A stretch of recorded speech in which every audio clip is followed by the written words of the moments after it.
all those left behind. A suitcase of memories. AKA a lot. And the machine does not stop.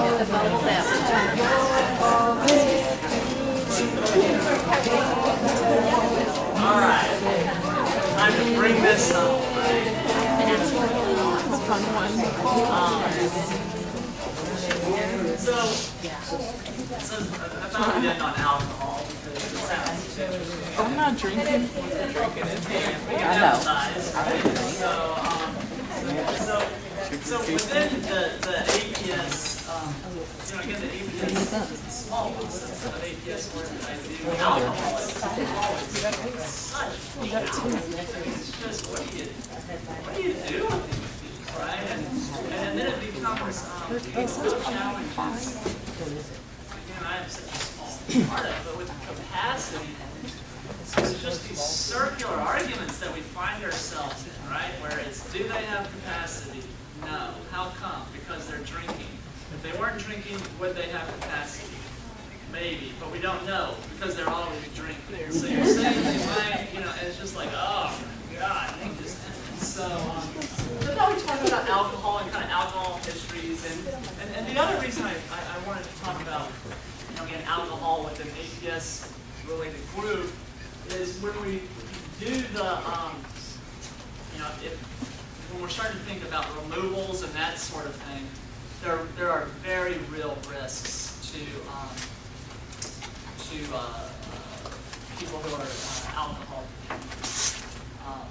And so we'll talk about just kind of we'll start with kind of how to take an alcohol history so that you can appreciate their risks, right? Maybe appreciate your own risks too. So those are kind of signs and symptoms of alcohol withdrawal, delirium, and then we'll talk a little bit about alcohol dementia. And so again, the reason we talk about alcohol is, what drugs kill you on the withdrawal? What drugs kill you when you stop using them? Alcohol. But alcohol does right. So alcohol, what else? Not heroin. Heroin kills you on the intoxication. Crack. Not on the withdrawal. Speed. Meth. Speed. Meth kills you on the intoxication, not the withdrawal. So it's alcohol, benzos, and barbiturates. So it's alcohol, and then the benzodiazepines, again, are people with Xanax addictions, Ativan addictions, Klonopin addictions, Valium addictions. Those medications kill you. If you stop them abruptly, you can die from the withdrawal. And same with barbiturates. Phenobarb is the one that a lot of people know about. They're not widely, since benzos came on, barbiturates aren't widely prescribed anymore. But sometimes you'll have patients on barbiturates, like phenobarb, for example, for seizure control. So heroin, cocaine, speed, whatever, X, all these things kill people on the intoxication. Alcohol can kill you on the intoxication, right? It's possible to drink yourself into an oblivion that you never come back from. But more commonly, the way alcohol kills is actually when people stop it abruptly. And so it's important to know how to take these alcohol histories, know how to quantify the amount of alcohol people are drinking, be able to relate it to stuff. So if you're taking an alcohol history, what question do you ask first? Do you drink every day? Is that right? That's what you would ask? What else would you ask? How many? How much do you drink? How often do you drink? What do you drink? What do you drink? What do you drink? Do you share?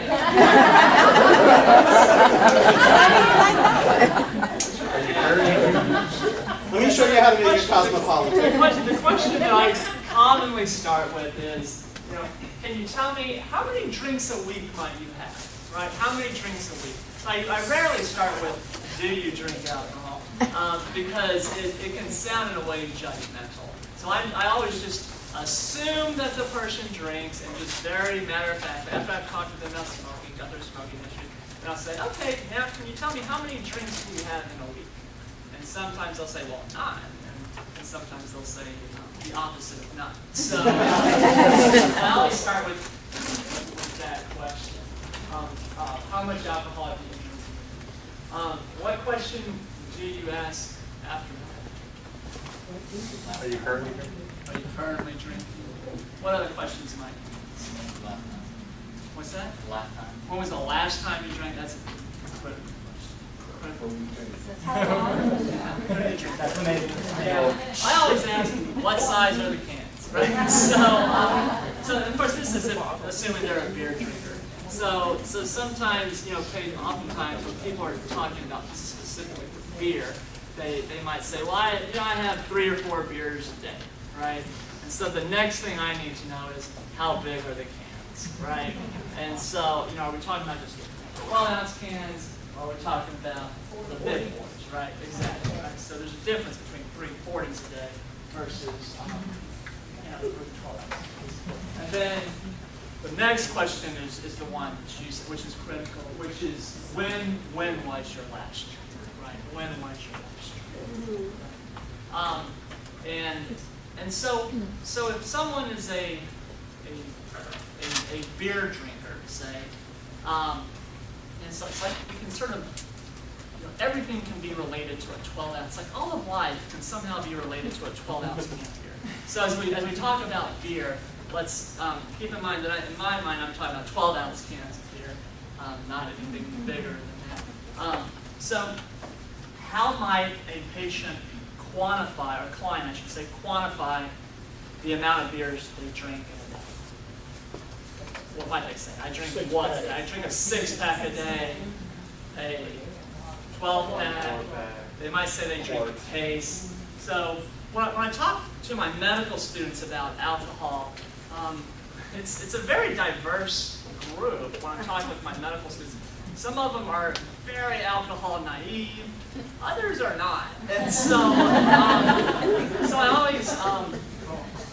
always just reinforce that when someone says they're drinking a case a day, they mean a case is 24 12-ounce cans. It's not a 12-pack, right? So that's sometimes they're confused about what's the difference between a case and a 12-pack. So we'll start that out. What about liquor? So again, when it comes to liquor, the liquor that I'm talking about is going to be 80 proof, typical 80 proof liquor. So what does it mean if something is 80 proof? It's a pretty good bottle. 40%. So the proof is double the percent of alcohol by volume. So if something is 80 proof, what that means is that it's 40% alcohol by volume. Okay, that would be 80 proof. Okay, and the range of proof within the different liquors varies widely. However, your typical whiskeys, rums, tequilas, vodkas are 80 proof, right? If you like the, what's that? You like moonshine? Well, that becomes a little right? Yeah. If you like the citrus-flavored vodka, then that might only be, like 70 proof, right? So they'll kind of dilute it to get the citrus flavor in there. If you like Everclear, that's going to be a lot more proof than these. But your typical rums, vodkas, tequilas, whiskeys are 80 proof. They're all 40% alcohol by volume.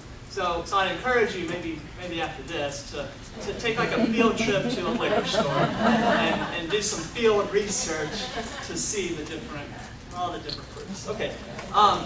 So when a client is describing how much liquor they're consuming, what are the terms they throw out? A shot. How much is a shot? Who knows? What's their idea of a shot? Right. What? What's their idea of a shot? So it's what's their idea of a shot? What is the bartender's idea of a shot? How much is it? Is it a shot?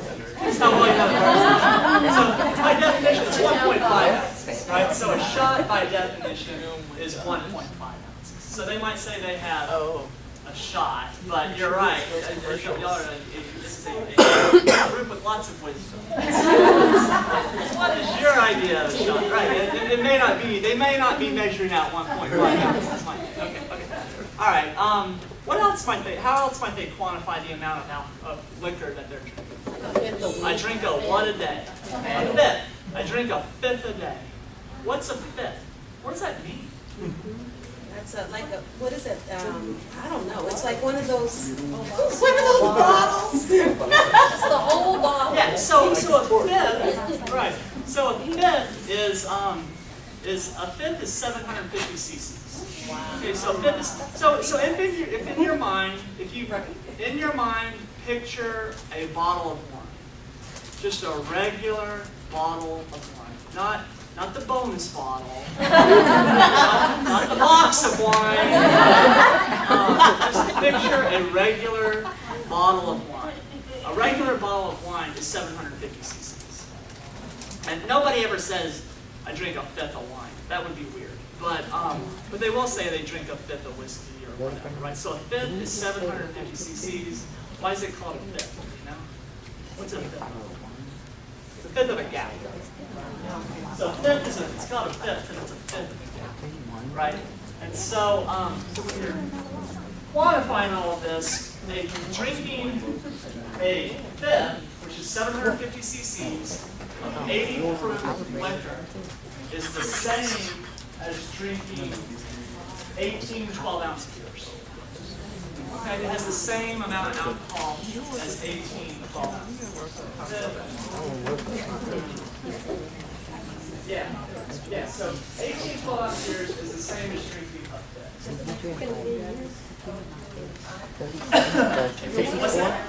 No, I mean, if you dilute a fifth with a ton of Coke, as long as you're drinking all the fifth, it's still a fifth. A fifth is a fifth, no matter what you dilute it.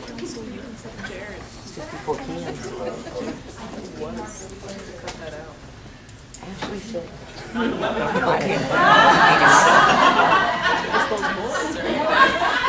Right, so if they're saying I drink 3 margaritas, then in your mind you might know that, okay, well, it depends on how they're making it or mixing it, and then you just have to, but I think it depends, is what I would say. I think, we all have the women I'm talking to. So there's shots, there's a fifth. They might say they drink a pint. They might say they drink a liter, right? Sometimes, I've never seen one drink a handle. What does it mean when they say I drink a handle? How much is a handle? You know? You'll hear that thrown out as well. How much is a handle? It's 1.75 liters. So a handle, it would be really hard to drink a handle a day. I mean, you would. Sure, it can be done around fiesta time, but it would be, that's a lot, right? I mean, that's a lot. So a 12-ounce can of beer has the same amount of alcohol in it as a 5-ounce glass of wine, which has the same amount of alcohol in it as a 1.5-ounce shot of 80 proof. Okay, and so if they say they're drinking a pint. A pint has the same amount of alcohol as a 12-pack. A fifth has the same amount as an 18-pack. A liter has the same amount as a case. And again, this is all assuming 12-ounce cans of beer and assuming 80 proof. 80 proof liquor. Okay, so 80 proof, not ever clear. All right. And then with wine, it's easy. It's just 1 bottle of wine, 2 bottles of wine, 3 bottles of wine, 4, right? So drinking 18 12-ounce beers is the same as drinking 3 regular size 750 cc bottles of wine, which is the same as drinking a fifth of beer. All right. So when you're taking these alcohol histories, you're trying in your mind to quantify how much it is. This kind of gives you a framework. Most people can relate to a 12-ounce can. It's kind of the gold standard. All right. So what is the legal limit in Texas? 0.8. 0.8 what? It's something like 0. What's the unit? So it's, right, so 0.08. It's equal to like two. Grams per deciliter, right? So it's in the blood alcohol level, you have 0.08 grams of alcohol per deciliter is the legal limit in Texas. How many drinks does it take to get to that legal limit? For each drink, 2 hours. So I know it varies, you know, right? So men are different than women. Eskimo men are different. That's true. That is true. There's different metabolic rates between different ethnic groups. That is true. In general, how much does it take to get, how many drinks in an hour can get you to 1.8? 2, right? Yeah, 2 to, but really 2. 2 is like, 2 usually, 2 gets most people there. Some fast metabolizers, it would be 3, if they're metabolizing alcohol fast. 2 to 3. 2 gets you 1 hour to, per each drink or something. If someone has a blood alcohol level of, I don't know, say 150, how long will it take for them to, how long after they stop drinking does it take for them to drop to below 0.08? No one said there was math in this class. It's like, hey, you thought this was going to be fun. This isn't alcohol. This is just a bunch of math. Yeah, you can't fool us. Like a test.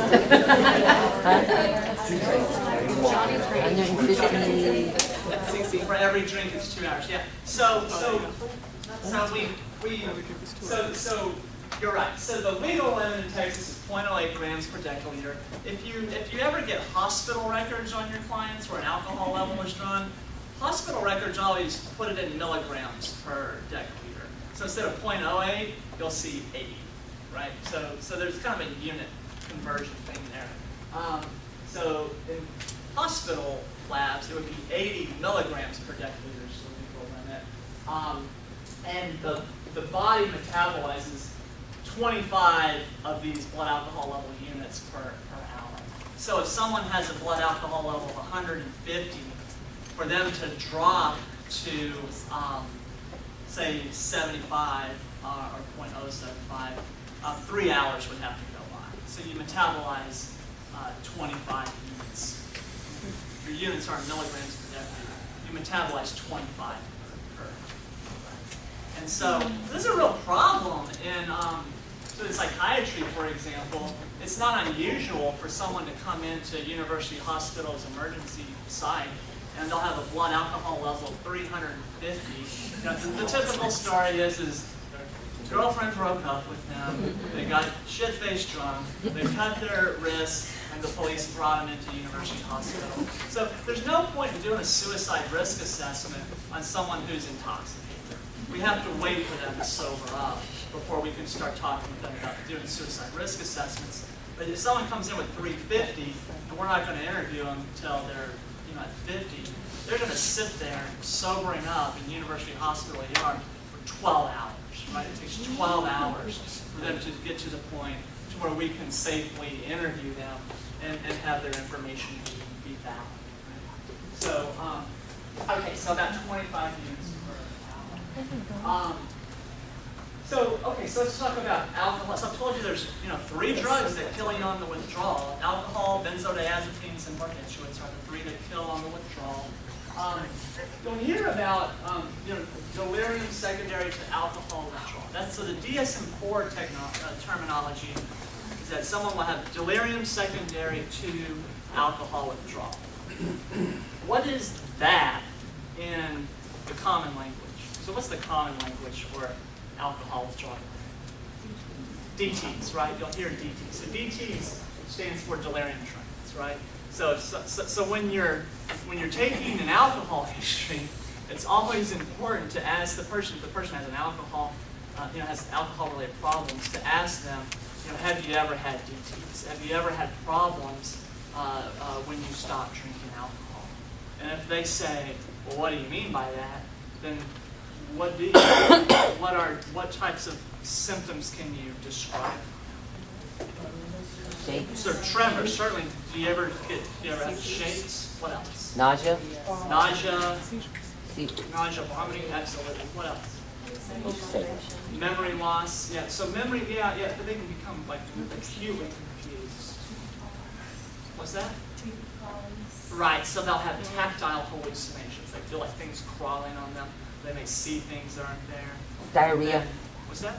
Diarrhea. Diarrhea? Oh, that wouldn't be with delirium. You can, certainly you can. But that's not a, that's a separate, that's not a side effect for proper alcohol withdrawal. What about seizures? So just sort of seizures, absolutely. Yeah. Have you ever had a seizure when you stopped drinking? Have you ever had a seizure?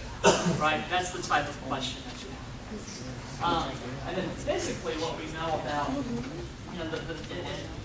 medically what we monitor is the pulse rate, right? We're monitoring their pulse, their blood pressure, and their temperature. So when people, if they stop drinking alcohol abruptly, if their pulse starts to go up super high, their blood pressure starts to go up super high, their temperature creeps up, then we know, this could be a problem. What is the mortality rate of someone who goes into alcohol withdrawal delirium? How many of them know? 20%. Yeah, the mortality rate of alcohol withdrawal delirium is 20%. So that's a lot, actually. 20%. That's a high mortality rate, and that mortality rate has remained stable for years. Improved technology, all of that stuff hasn't really been able to squash the mortality rate of alcohol withdrawal. So you had said, an important question to ask is, when was your last drink? Right? That's a critical question. And so how long, what is the average amount of time that passes from the last drink until someone goes into an alcohol withdrawal? What's the average? 6 hours. Huh? 6 hours. Not 6, that's something else. There's it's 72 hours, yeah. So the average time from last drink until when someone goes into an alcohol withdrawal delirium, or DTs, is 72 hours. That's the average. But there's two things that happen before that, related to, I think, what you said. So there's seizures. So alcohol withdrawal, seizures. And so seizures are actually, there's a bimodal spike. So there's one spike in kind of the 6 to 12 hour range where seizures are common. There's another spike at 48 hours. And then those are the mean times after last drink when seizures develop. If someone develops seizures after stopping alcohol, then again, as clinicians, we know, this is a problem. They're at high risk for alcohol withdrawal delirium, which has, again, a 20% mortality. So 3 days. Yeah. Dr. Schillerstrom, are these statistics for what age group? Would this be for the seniors, the elders? Yeah, they clump them all in. Yeah. So to get alcohol, to really get alcohol withdrawal delirium, it's people who've been drinking alcohol hard and heavy for years. So this isn't college thing. You have to really be drinking for years and years and years. So this is most commonly it's people, really like in their 50s, say 50s, 60s. I'm not aware of specific data beyond. Is it important to ask them when one of the questions of history, at what age did you begin drinking? Yeah, we do ask that. And that comes down when we're trying to figure out their diagnosis and treatment for that. Yeah, because there's different types of alcoholics. Psychiatry is easy. There's type 1 and there's type 2. Right? And so we can talk about that sometime, but we do ask when did they start drinking? What was their longest period of sobriety?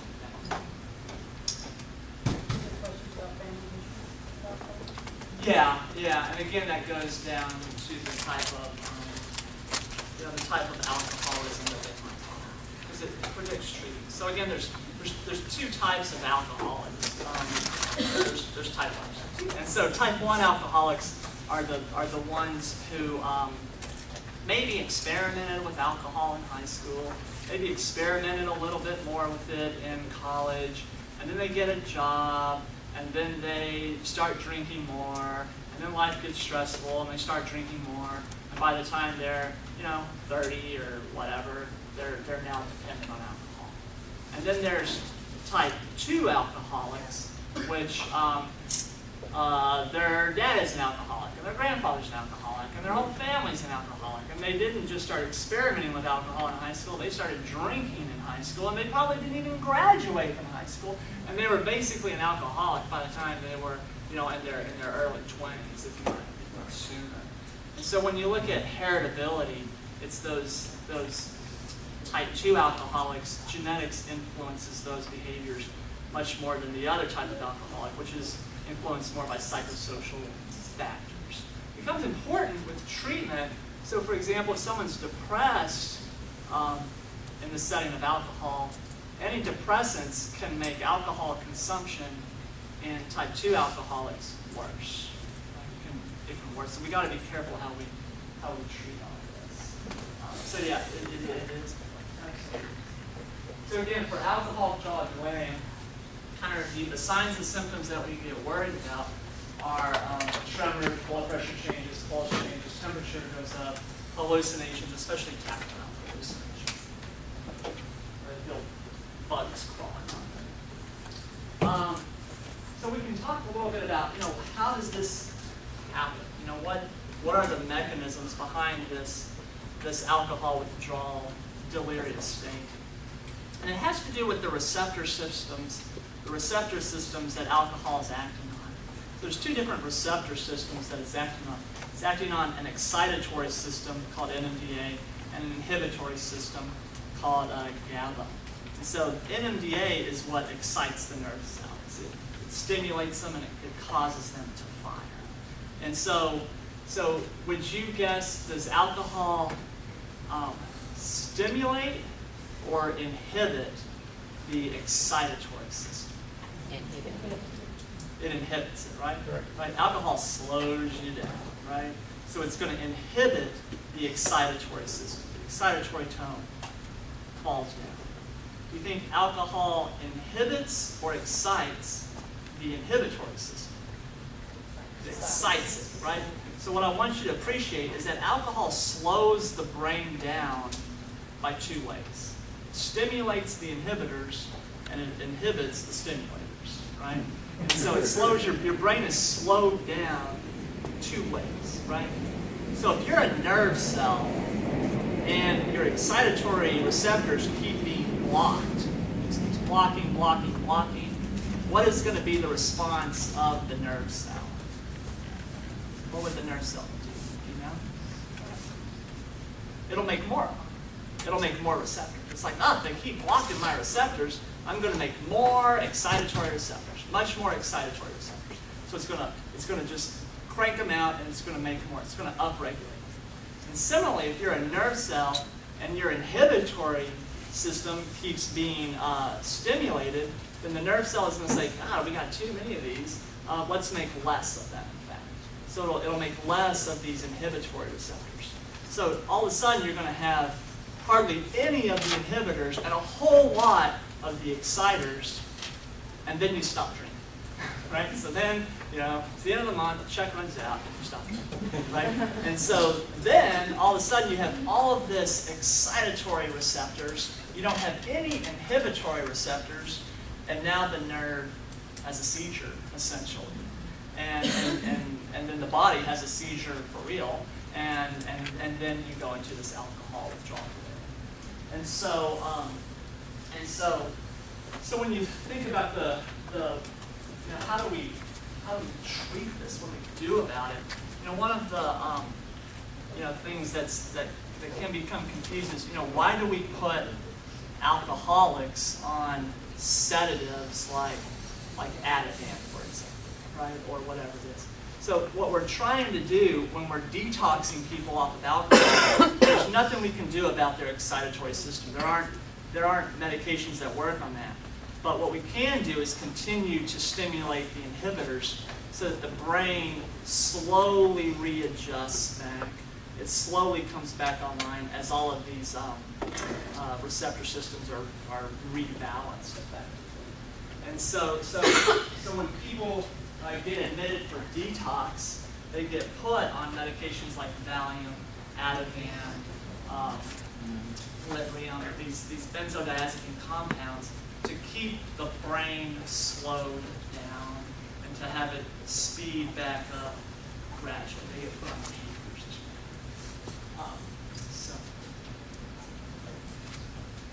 All right. Let's see. So again, kind of in APS work, whenever we're doing these emergency, it's always, especially with the emergency removals, in patients who have alcohol dependence, one of the things I'm always writing in the recommendations is going to be that, I may recommend that the person is removed. The situation may be so bad that they have to be removed from their home. But you can imagine that if they're removed from their home, cleared briefly in an emergency room, and then placed in a nursing home until the judicial system sorts out the need for guardianship, they can die in that nursing home from acute alcohol withdrawal, right? So if you're working with these folks trying to figure out their placement, it's really important to think, does this person need a medical detox from alcohol? You can't just put them in a nursing home because they could, in fact, die. 20% mortality.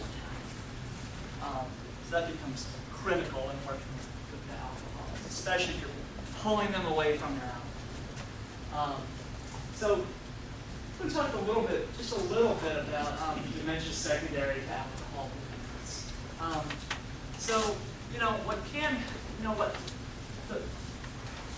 It's such a shame the way that alcohol works on the brain with regard to treatment and dementia.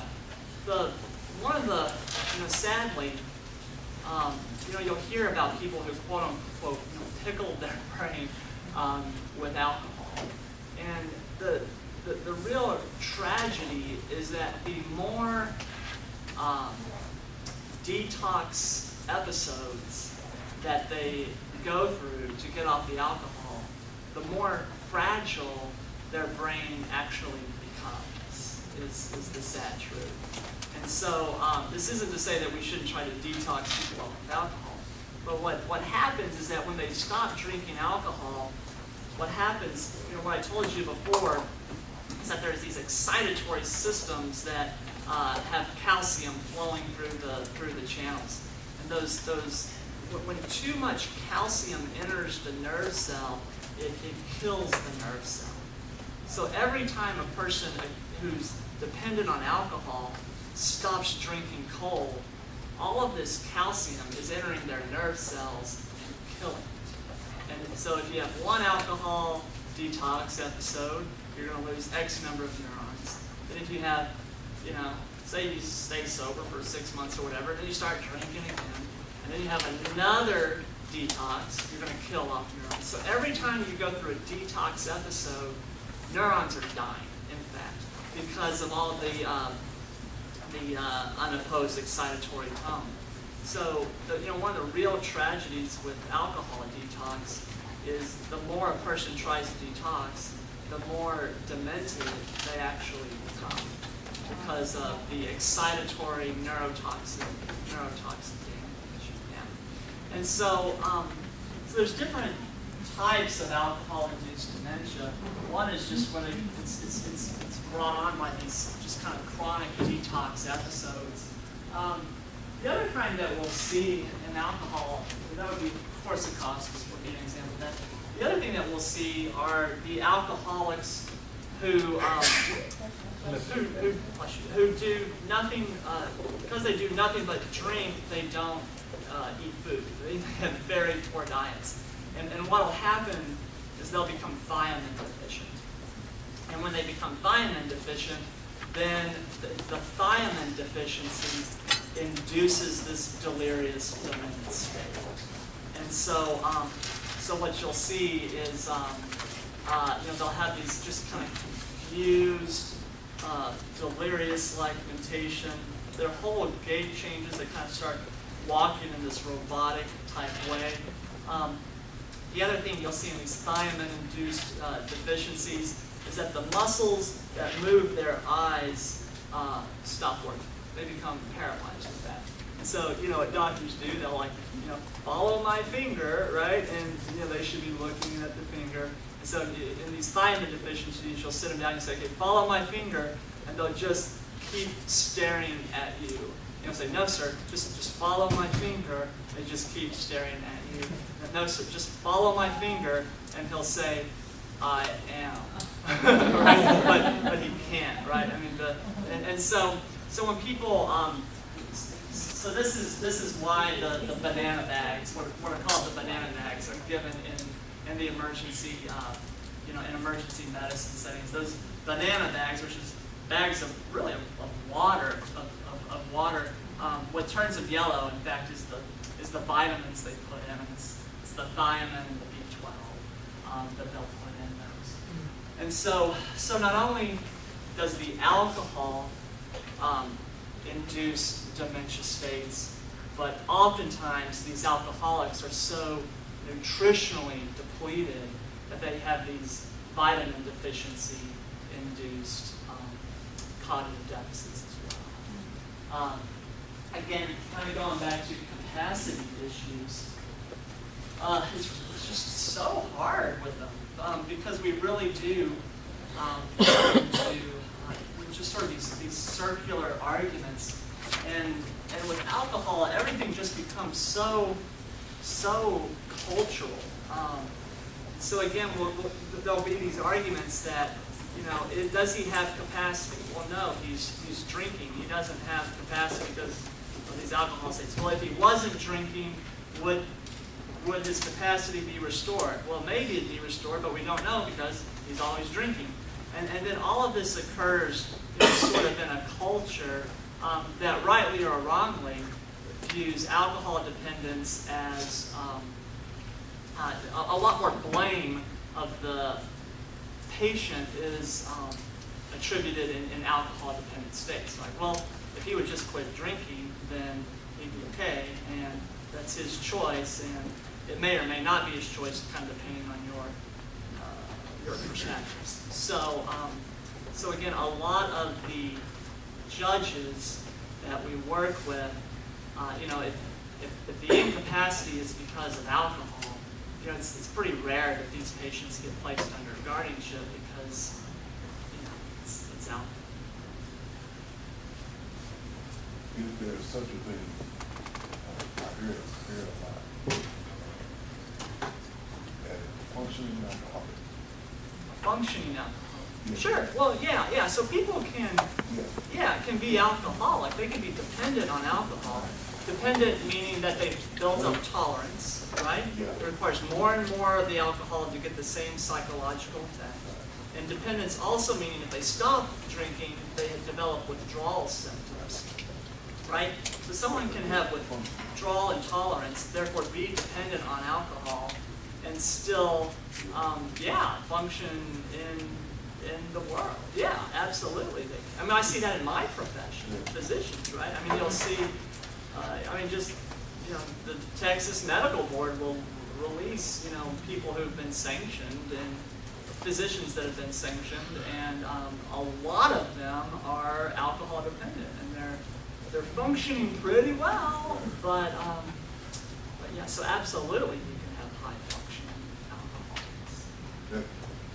Because sometimes I see that in some clients that out there, say that they don't have capacity and stuff like that. Yeah. You clearly know that they're alcoholics. Sure. They got, they got all the bottles in the house, you need this better. Yeah. They try to disguise it, scope. Yeah.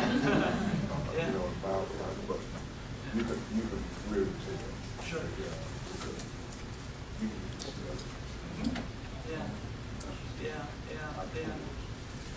Now that reminds me, my wife is she's a child psychiatrist, and part of her job is she's the supervising psychiatrist for the student mental health clinic at UTSA, and so she supervises our residents out there at UTSA. and one of the residents came in and made the comment that it smells like a wino in here, and it's just the alcohol coming through this student's pores that had been seen just prior. Yeah, so absolutely. But it's actually, you know, it's not just a thing. That's what I'm saying. It's not just the same. No. Questions? What is alcohol? What do you see medical definition of a social drinker? Yeah, so it's someone who drinks what I do. Yeah. It's someone who, right, you know. Nothing wrong with me. Yeah. So, you know, I mean, I can tell you the screening questions in medicine, when, you know, among primary care, you know, the screening question is that's asked is how many times in the last, how many times in the last month, if you're a man, how many times in the last month have you had more than 5 drinks in a day? And if you're a woman, how many times in the last month have you had more than 4 drinks in a day? That's the screening question that a lot of primary care doctors use. And so, if they're drinking more than 5 drinks within a day, then that implies perhaps more than just a social drink. And if it's a woman, more than 4 would imply. I don't know if that answers your question, but that's the screening question. It's like, oh, thank God, I only had 3 less. So yeah. That's the tip. You mentioned about drinking and the cause of toxic dementia.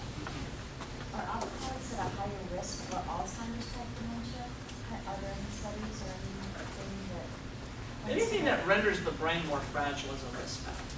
So it's like, but that's the problem, is that everything's a risk factor. It's like if you breathe air, it's a risk factor for Alzheimer's, right? Only people who breathe air get Alzheimer's. And so that kind of becomes the problem with risk factors. It's not, so it's certainly going to be a risk factor because it renders the brain more fragile. However, I don't know to what degree. Yeah, I don't know to what degree. And they're certainly at higher risk for the alcohol-induced dementias which are every bit as distinct.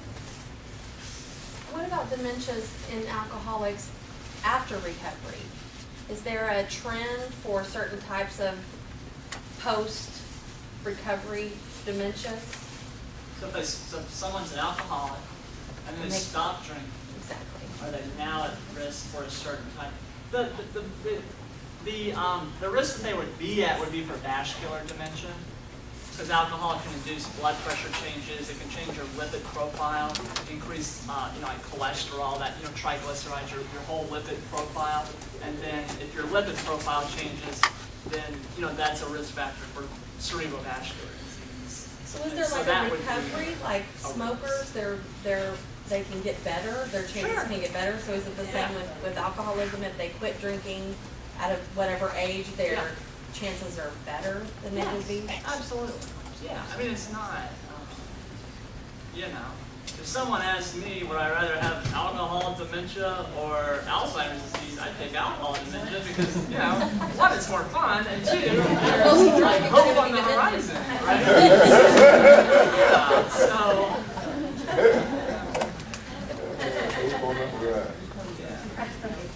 Well, on the same thing, I had 2 questions. One, does it make a difference if the person drinks alone, if they have 4 or 5 drinks, 4 drinks alone or not? And got some dementia because I forgot the second part. So in that question, it becomes sort of cycle. So drinking alone is not a sign of alcoholism per se.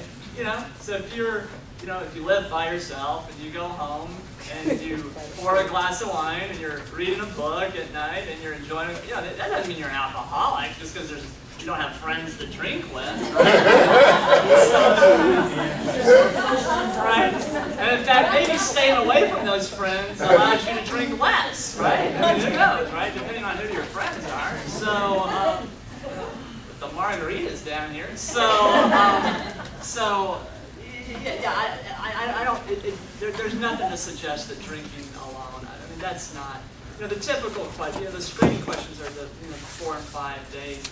And then the other, common screening questions that people ask are, how many, have you made efforts to cut down, right? So have you made efforts to cut down? Do you get annoyed when people ask you about your alcohol? Do you feel guilty about your alcohol use? Do you ever have, when you wake up in the morning, do you need an eye opener, right? Do you have to take a drink in the morning to kind of get going during the day? Those are the typical screening questions for alcohol use disorders. Not, how many friends do you drink with? What's that? List of names. Yeah, I want to list the names, and, right, Any other alcohol? Well, Ben, what a long day. Thank y'all so much for your kind attention. It's been a great conference. I look forward to talking with the other groups in Arlington and El Paso, right? So please, when you fill out the evaluations, please, we're going to go into these different places. We certainly don't want to waste their time down there. A lot of work to go down there. If there's anything that we can do to make this better, please let us know. Thank you all so much.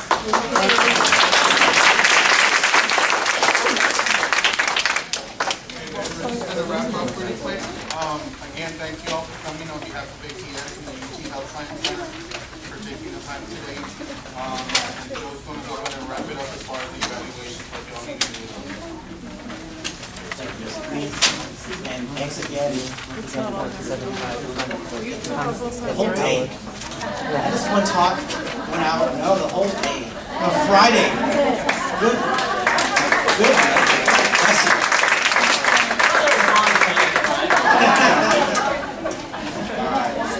Okay. One quick word about Singapore. What I need is your statement of attendance filled out, email address, signature, nice and legible. Second thing, purchase profile, of course, voluntary, but it would really help us out and help out future conferences that we're going to have. If you want a copy of this conference we just had, fill out one of these forms and fill out how many DVDs you would like. And lastly, if you like this little one-day conference, your brain is going to just melt out of your ear over the Summer Institute in Aging, which is a week-long conference in late June. We put the forms on the back table on your way out. Drive safely, and thank you so much for your time. Thank you.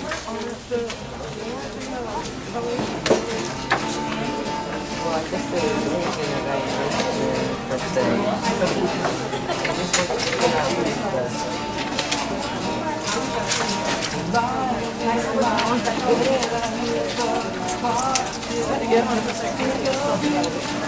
you should have filled it out one for your signature. Alamo. I did.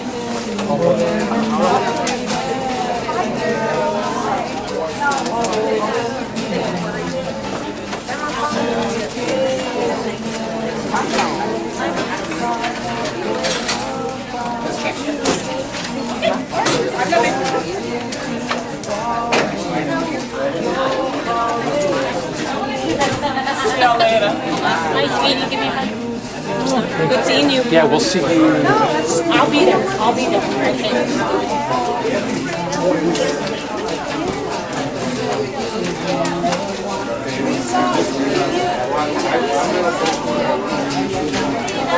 That's why you get I'm like, hey, I'll be back here.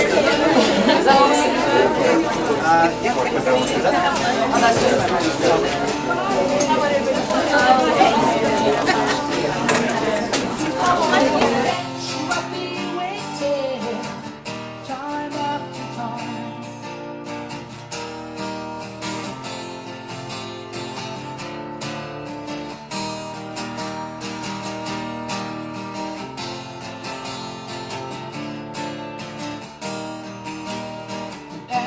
after my picture fades, darkness has turned to gray. Watching through windows, you're wondering if I'm okay.